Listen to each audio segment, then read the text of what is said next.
سردار شجاعت، آپ خون کے بدلے ہم سے کچھ اور مانگ لیں، ہم آپ کو نہ تو اپنی بیٹی دے سکتے ہیں اور نہ ہی کسی کی جان۔ جرگے میں دوسرے قبیلے کے سردار زارون کی کرخت آواز گونجی تھی۔ آج جرگہ دو قبیلوں کے درمیان لگا تھا، دونوں ہی ایک دوسرے کے خون کے پیاسے تھے اور دونوں طرف کے لوگ یہاں پر بیٹھے تھے۔ آج پھر ایک معصوم قربان ہونے جا رہی تھی۔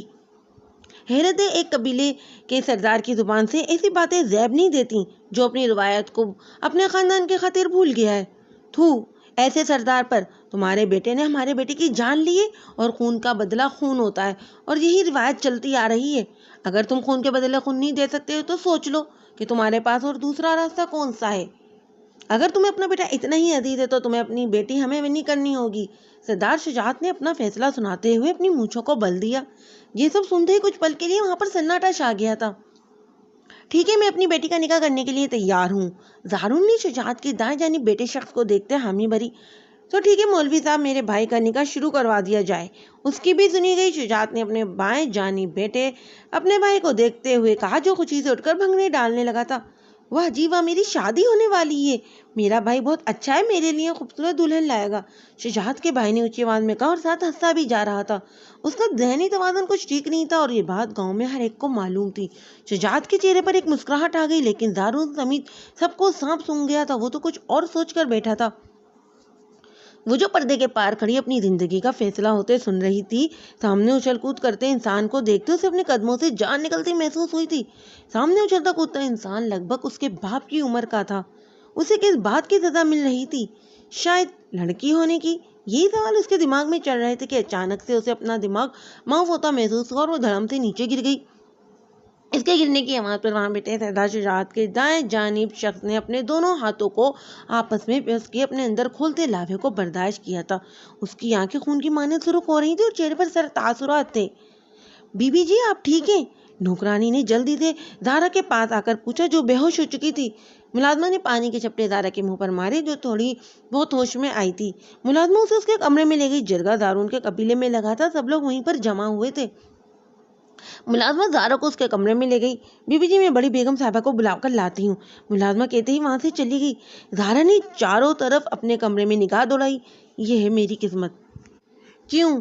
مجھے خود سے نفرت ہو رہی ہے۔ زارا نے یہ کہتے ہوئے سامنے آئینے میں اپنے عکس کو دیکھا اور چیختے ہوئے اپنے دونوں ہاتھوں سے بالوں کو نوچا اور پاس پڑا گلدان زور سے آئینے میں دے مارا تھا، جو پل میں چکنا چور ہو گیا تھا، بالکل ایسے ہی جیسے اس کے خواب چکنا چور ہو گئے تھے۔ بی بی جی، یہ آپ کیا کر رہی ہیں؟ باہر نکاح کے لیے سب آپ کا انتظار کر رہے ہیں۔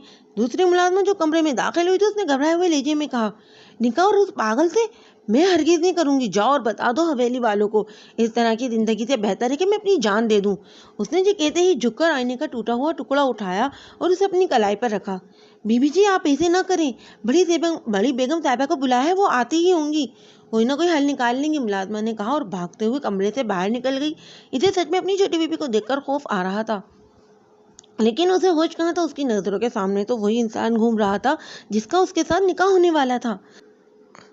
اگر میں زندہ ہی نہیں رہوں گی تو پھر یہ میری لاش کو یہ لوگ بھی نہیں کر دیں گے۔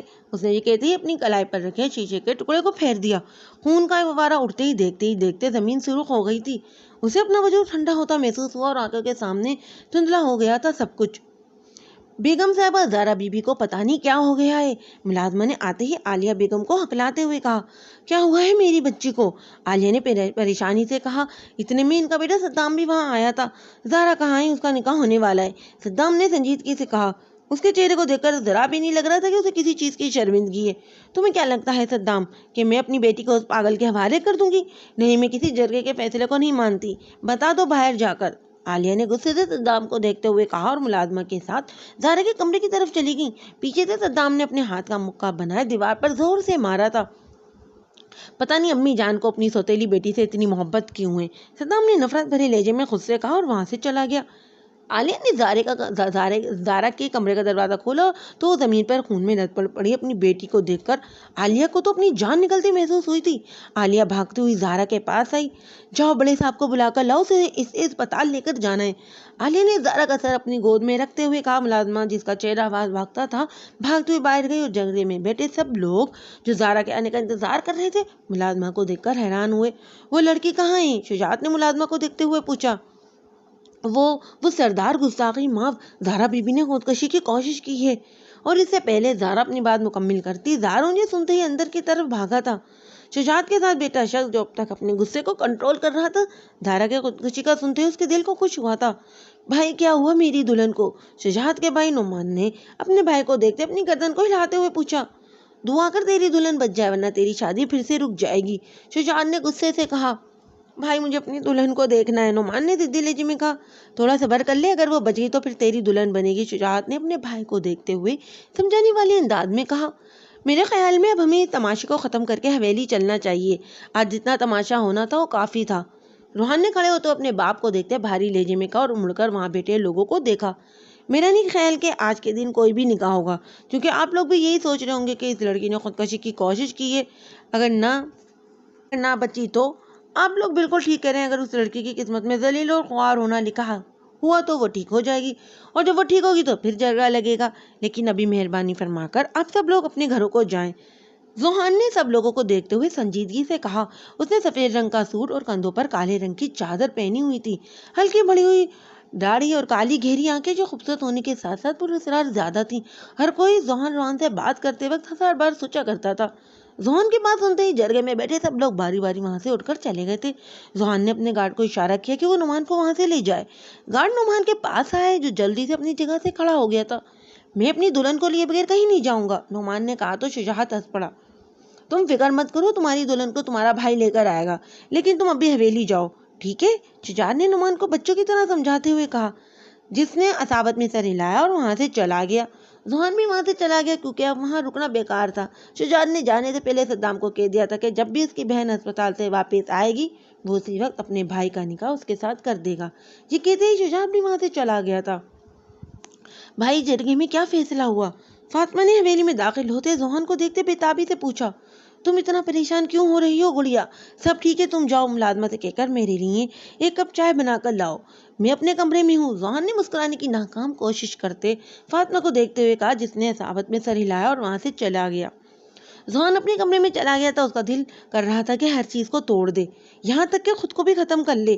ایک طرف اپنے پیارے بھائی کی موت تھی تو دوسری طرف وہ لڑکی جس نے زوہان کو ایک پل میں اپنا اسیر کر لیا تھا۔ صرف ایک نظر اسے دیکھنے کے بعد زوہان کو لگا تھا کہ وہ اپنا سب کچھ اس لڑکی پر ہار بیٹھا ہے، لیکن اب صورتحال کچھ الگ تھی۔ اب لڑکی کے بھائی نے اس کے بھائی کی جان لے لی تھی اور زوہان درانی تو ایک سردار کا بیٹا تھا، اسے وہی کرنا تھا۔ شاید اس کی قسمت میں محبت نہیں تھی۔ اپنے اندر کی بڑھتی بے چینی کو ختم کرنے کے لیے زوہان شاور لینے چلا گیا تھا، لیکن پھر بھی دل تھا کہ گھبرا ہی جا رہا تھا۔ اگر وہ مر گئی تو؟ دل نے کہا، اور دل کی آواز سنتے ہی زوہان کے چلتے قدم تھم سے گئے تھے۔ اگر وہ مر جائے گی تو اچھا ہے، ورنہ بچ گئی تو زندگی سسک سسک کر گزارے گی، اس لیے اس کو مر جانا ہی بہتر ہے۔ زوہان نے اپنے گیلے بالوں میں ہاتھ پھیرتے ہوئے خود سے کہا جیسے خود کو حوصلہ دے رہا ہو، لیکن آخرکار تھک کر اس نے موبائل اٹھایا اور ایک نمبر ڈائل کیا۔ سردار شجاعت کی بیٹی کس اسپتال میں ہے معلوم کرو، اور اس کی کیا حالت ہے وہ بھی مجھے انفارم کر دو۔ زوہان نے کہتے ہی فون بند کر دیا۔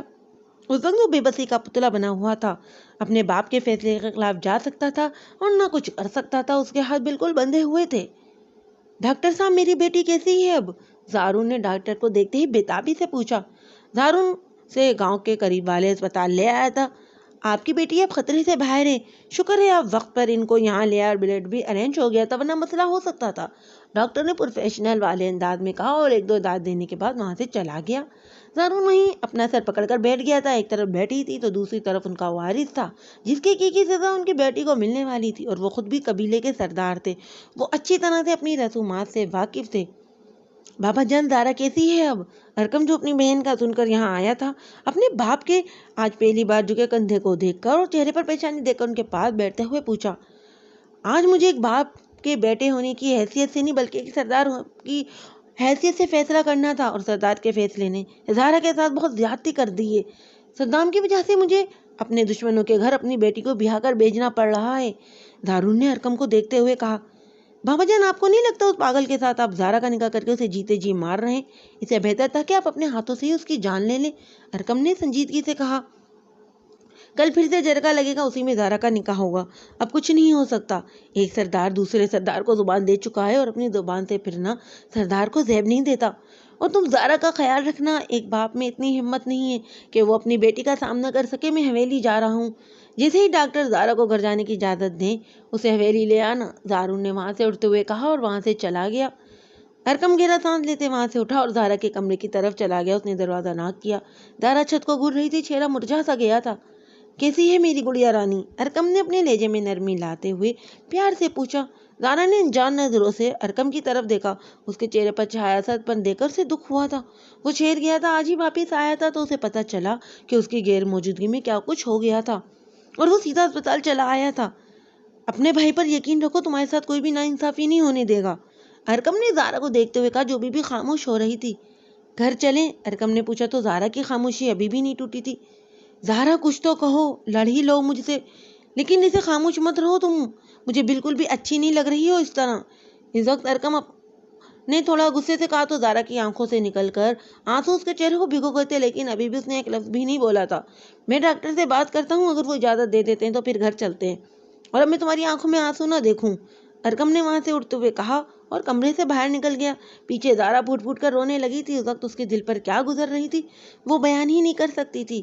اسے نہیں معلوم تھا کہ وہ کیسے بچ گئی، لیکن وہ اچھے سے جانتی تھی کہ اگر اس کے ساتھ کیا ہونے والا ہے اور اس معاملے میں ارکم بھی کچھ نہیں کر سکتا۔ ذوحان درانی نے آج ہمارے غریب خانے میں آ کر ہمارے دل کو تو خوش کر دیا ہے۔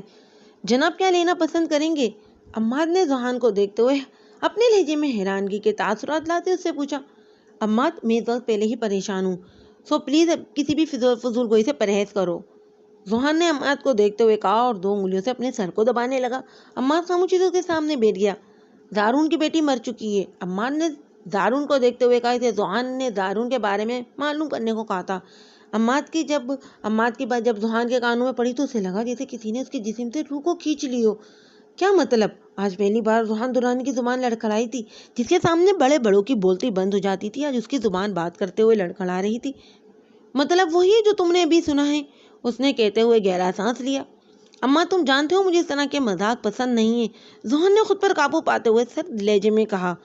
تو مسٹر ذوحان درانی، مجھے بھی بالکل پسند نہیں ہے کہ کوئی مجھ سے اس طرح بات کرے جیسے آپ نے تھوڑی دیر پہلے کی، اماں نے چمکتی آنکھوں سے ذوحان کو دیکھتے ہوئے کہا، جس کے ماتھے کے بل میں عماد کی بات سن کر اضافہ ہوا تھا۔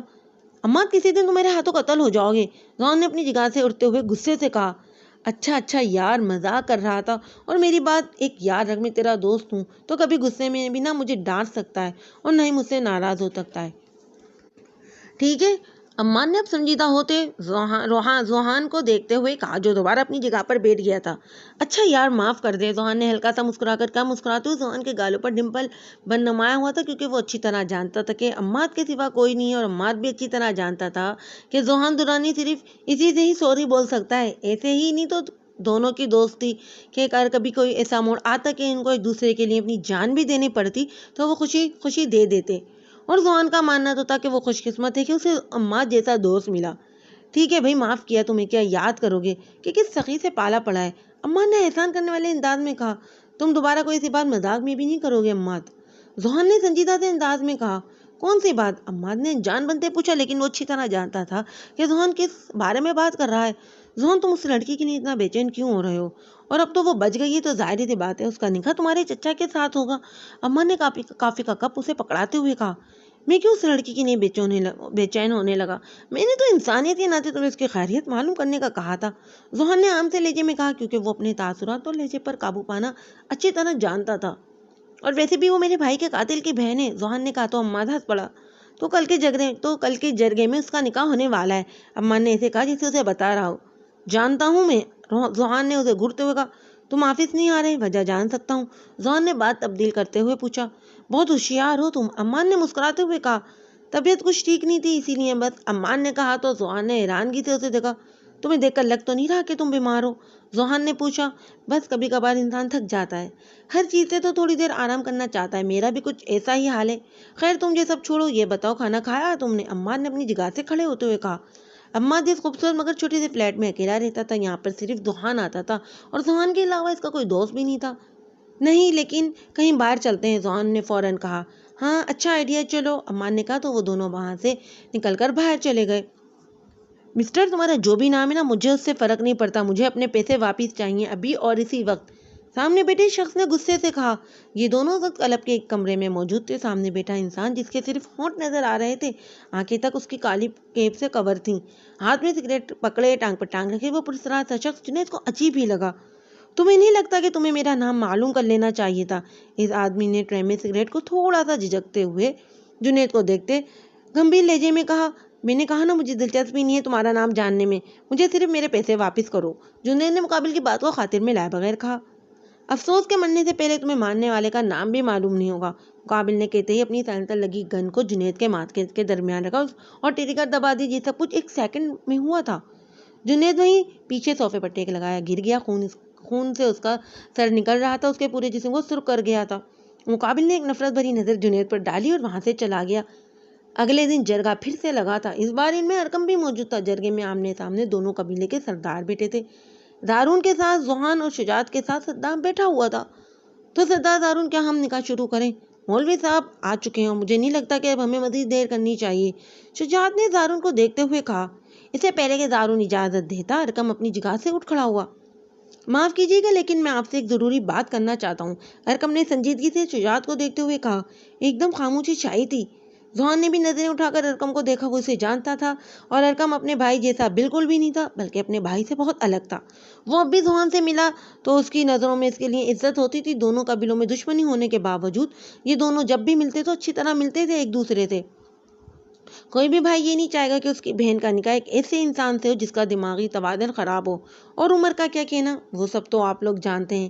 میں اپنے قبیلے کی رسومات سے اچھی طرح واقف ہوں اور میں اپنی بہن کو ونی کی اس فضول رسم میں بالکل بھی شامل نہیں کروں گا۔ سب لوگ ارقم کی بات سن رہے تھے۔ آپ لوگ خون کے بدلے خون چاہتے ہیں یا ونی؟ تو آج آپ لوگ میری جان لے کر اپنے بیٹے کا بدلہ لے سکتے ہیں، میں تیار ہوں، لیکن میں اپنی بہن کی قربانی بالکل نہیں دوں گا۔ ارقم نے سنجیدگی سے کہا تو وہاں پر موجود سب لوگوں نے حیرانگی سے اسے دیکھا تھا، لیکن ذوحان حیران نہیں ہوتا بلکہ اسے ارقم پر فخر محسوس ہوا تھا۔ آج اس نے اپنے بھائی ہونے کا ثبوت دیا تھا جو اپنی بہن سے بے حد محبت کرتا تھا۔ ارقم یہ کیا کہہ رہے ہو، ہوش میں تو ہو؟ زارون نے کھڑے ہوتے ہوئے غصے سے کہا۔ بیٹی کو آپ قربان کر سکتے ہیں لیکن بیٹے کو نہیں، عجیب نہیں ہے یہ سردار صاحب؟ یہاں پر میں اپنے باپ سے نہیں بلکہ قبیلے کے سردار زارون سے بات کر رہا ہوں اور آپ کو بھی میرا خیال ہے کوئی مسئلہ نہیں ہوگا۔ ارقم نے زارون کو دیکھنے کے بعد شجاعت کو دیکھتے ہوئے پوچھا جو خود حیران ہو گیا تھا یہ اچانک کیا ہو گیا سب کچھ۔ بھائی میری دلہن کہاں ہے؟ نعمان نے اپنے بھائی کو دیکھتے ضدی لہجے میں پوچھا۔ زارون جو بات پہلے طے ہو چکی ہے ہم اسی پر عمل کریں گے، تمہیں اپنی بیٹی کو ونی کرنا ہوگا، یہ فیصلہ پہلے ہو چکا تھا۔ شجاعت نے تھوڑا غصے سے کہا۔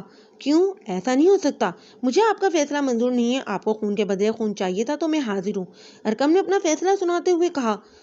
ہم اپنی زبان کے پکے ہیں ارقم، تمہیں مسئلہ اس بات کا ہے کہ تمہاری بہن کا نکاح میرے بھائی کے ساتھ ہونا تھا تو ٹھیک ہے، تمہاری بہن ونی ہو کر ہماری حویلی ہی آئے گی، تمہاری بہن کا نکاح آج اسی وقت ہوگا، میرے بھائی کے ساتھ نہیں بلکہ میرے بیٹے ذوحان درانی کے ساتھ، کیونکہ ہم اپنی زبان سے پھر نہیں سکتے، اور میری بیٹی کا نکاح تمہارے بیٹے صدام سے ہوگا۔ مرضی تمہاری، اگر تمہیں منظور ہے تو دونوں نکاح ابھی اور اسی وقت ہوں گے، اگر نہیں تو تمہاری بیٹی کا نکاح میرے بھائی کے ساتھ ہی ہوگا۔ شجاعت نے آنکھوں میں چمک لیے زارون کو دیکھتے ہوئے کہا، لیکن اس فیصلے پر ذوحان کے ساتھ ارقم بھی حیران ہوا تھا۔ بابا جان آپ یہ کیا کہہ رہے ہیں؟ فاطمہ کا نکاح میں صدام سے تو ہرگز نہیں ہونے دوں گا، ذوحان نے اپنے باپ کو دیکھتے ہوئے سنجیدگی سے کہا۔ امید کرتا ہوں تم اپنے باپ کے فیصلے کی عزت کرو گے اور یہاں کھڑے ہو کر میرے فیصلے کی نفی نہیں کرو گے، شجاعت نے ذوحان کو دیکھتے ہوئے کہا جس نے ہاتھوں کو آپس میں غصے سے کنٹرول کیا تھا۔ بابا جان آپ فاطمہ کے ساتھ بہت غلط کر رہے ہیں، ذوحان نے کہا تو شجاعت نے اسے دیکھا تھا۔ تمہاری بہن معذور ہے جس کی وجہ سے کوئی بھی اس کے رشتے کے لیے تیار نہیں ہوتا، اور تمہاری بہن دوسرے قبیلے ہی جا رہی ہے، خوش رہے گی، شجاعت نے کہا تو ذوحان تمسخرانہ انداز میں ہنس پڑا تھا۔ اس انسان کے ساتھ خوش رہے گی وہ جس نے اس کے بھائی کی جان لی، ذوحان کہتے ہی خاموش ہو گیا تھا کیونکہ وہ جانتا تھا کہ اب کچھ نہیں ہو سکتا، نہ وہ یہاں کھڑا ہو کر اپنے باپ کے خلاف جا سکتا تھا فیصلے کے۔ ارقم نے یہ تو نہیں سوچا تھا کہ بے شک ذوحان میں کوئی برائی نہیں تھی لیکن فاطمہ کو وہ دل ہی دل میں چاہتا تھا، لیکن اب انکار کی کوئی خاص وجہ نہیں تھی۔ مجھے منظور ہے شجاعت، ذوحان نے تھوڑی دیر بعد کہا۔ بابا مجھے اس لڑکی سے نکاح نہیں کرنا، صدام نے غصے سے کہا۔ خاموش رہو ورنہ جائیداد سے آگ کر دوں گا، زارون نے دھمکی دیتے ہوئے کہا تو مجبوراً صدام کو خاموش ہونا پڑا، جائیداد کے بغیر تو وہ شخص کچھ بھی نہیں تھا۔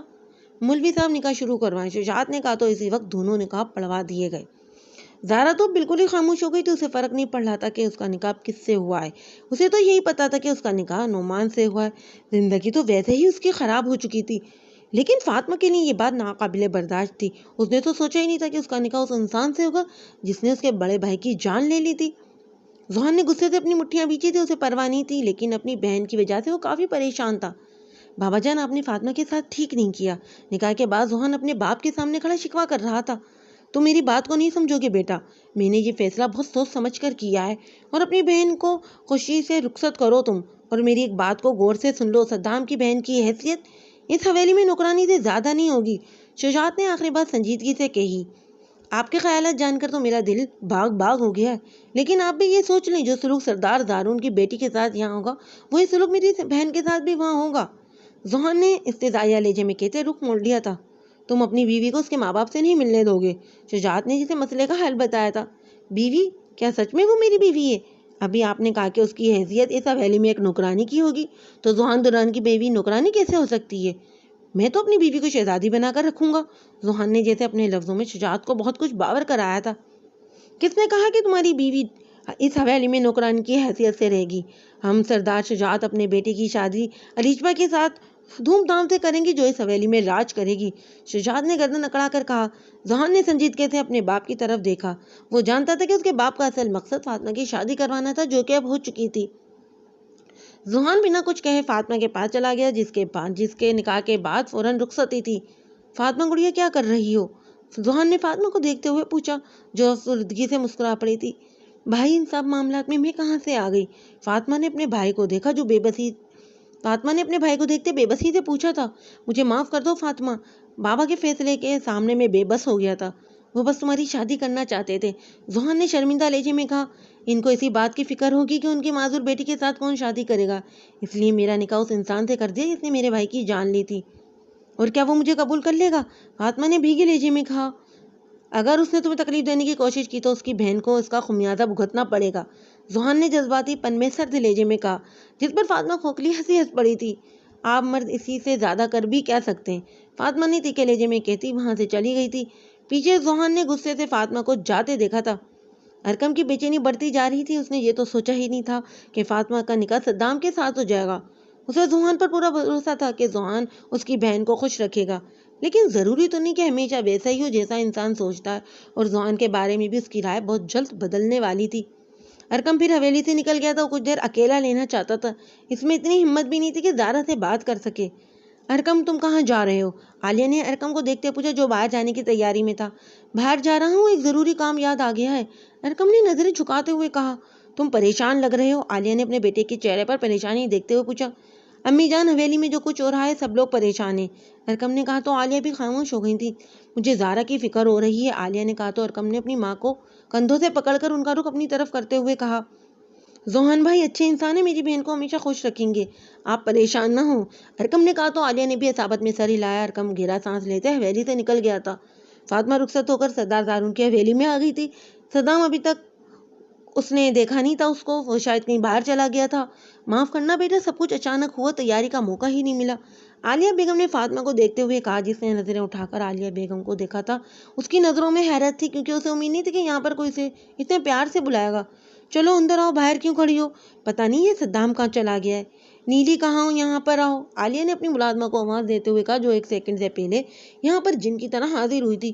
جی جی بی بی جی، نیلی نے اپنے پراندے کو گھماتے ہوئے سر سے پاؤں تک فاطمہ کا معائنہ کرتے ہوئے کہا۔ فاطمہ کو صدام کے کمرے میں چھوڑا اور کھانا بھی کمرے میں دے دینا، بچی تھک گئی ہوگی بیٹا، اگر تمہیں کسی چیز کی ضرورت ہو تو بلا جھجک مجھے کہہ دینا، عالیہ نے محبت بھرے لہجے میں کہا تو فاطمہ نے اصابت میں سر ہلا دیا۔ چلیں بی بی جی، نیلی نے فاطمہ کو دیکھتے ہوئے کہا۔ بی بی جی، کیا میں آپ سے ایک سوال پوچھ سکتی ہوں؟ نیلی نے تھوڑا گھبراتے ہوئے اپنے ساتھ چلتی فاطمہ سے پوچھا، جس نے پوری طرح خود کو کالی چادر میں ڈھانپا ہوا تھا۔ کیا سچ میں آپ کا ایک بازو، میرا مطلب ہے؟ نیلی کو سمجھ میں نہیں آئی کہ کیا کہیں، اس لیے خاموش ہو گئی۔ ہاں، میں ایک ہاتھ سے معذور ہوں، فاطمہ نے اس کی بات کو سمجھ کر ہلکا سا مسکرا کر کہا۔ معاف کرنا بی بی، مجھے یہ سوال پوچھنا نہیں چاہیے تھا، نیلی نے شرمندگی سے کہا۔ ارے کوئی بات نہیں، تم معافی مت مانگو، اور یہ سچ ہے مجھے برا نہیں لگا، فاطمہ کہہ کر خاموش ہو گئی۔ بی بی جی، آپ بہت اچھی ہیں، لیکن نیلی کہتے کہتے کچھ خاموش ہو گئی۔ لیکن کیا؟ فاطمہ نے رک کر پوچھا۔ وہ آپ کا کمرہ آ گیا ہے، نیلی نے طلال کو دیکھتے ہوئے بات بدلتے ہوئے کہا، جو وہاں کھڑا فاطمہ کو دیکھ کم گھر زیادہ رہا تھا۔ فاطمہ نے نیلی کی نظروں کے تعاقب میں دیکھا تو وہاں طلال کھڑا تھا۔ اس کی نظروں میں کچھ ایسا ضرور تھا کہ فاطمہ نے جلدی سے نظریں جھکائی اور کمرے میں داخل ہو گئی۔ کمرہ کافی بڑا اور کشادہ تھا۔ فاطمہ وہاں بیڈ کے کونے پر جا کر بیٹھ گئی تھی اور اپنی زندگی کے بارے میں سوچنے لگی تھی کہ اب پتہ نہیں آگے کیا ہونے والا تھا۔ زارا کو عالیان اور زارن نے رخصت کر دیا تھا۔ ان کو امید نہیں تھی کہ ان کی بیٹی کے ساتھ اچھا سلوک ہوگا، لیکن پھر بھی دونوں نے دعا میں اپنی بیٹی کو رخصت کیا تھا، جو بالکل ہی خاموش سی ہو گئی تھی۔